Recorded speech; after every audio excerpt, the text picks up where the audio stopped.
यस सानो भिडियोको माध्यमबाट आज हामी अङ्ग्रेजीमा कलेक्टिभ नाउन भनेको के हो भन्ने बारे बुझ्नेछौँ।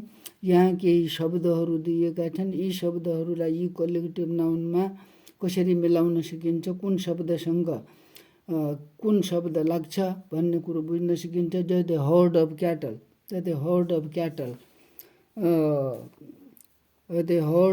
क्याटल गाईको बथान। हर्ड अफसँग क्याटल लाग्छ, गाईको बथान। यस्तै swarm of, troop of, brood of, crowd of, clump of, bunch of, choir of, orchestra of, अनि bunch of, galaxy of, fleet of. यिनीहरूसँग कुन कुन शब्द लाग्छ भन्ने हामी मिलाउँछौँ, यसरी बुझ्न सकिन्छ। अझै स्वाम अफ बीज, मौरीको गोलो।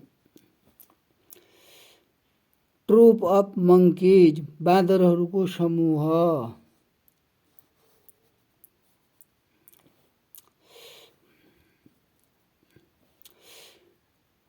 ब्रुड अफ चिकन, कुखुराका चल्लाहरूको समूह, कुखुराका चल्ला, Brut of chicken.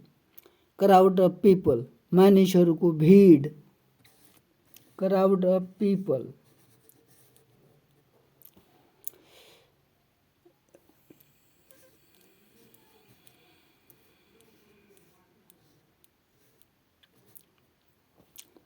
Clump of trees, रुखहरूको समूह, clump of trees.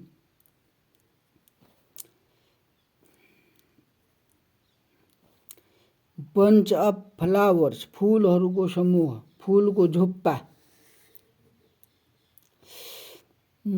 Coir of singer, गायकहरूको मण्डली।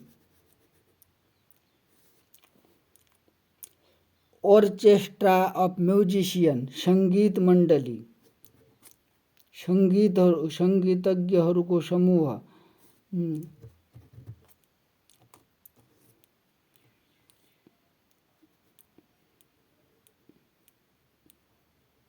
Orchestra of musicians, bunch of grape, अङ्गुरको झुप्पा।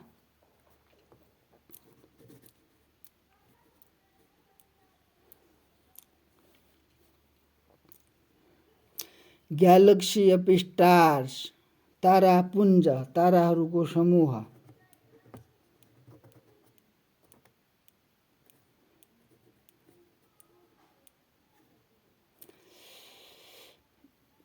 फ्लिट अफ सिप्स, पानी जहाजहरूको समूह।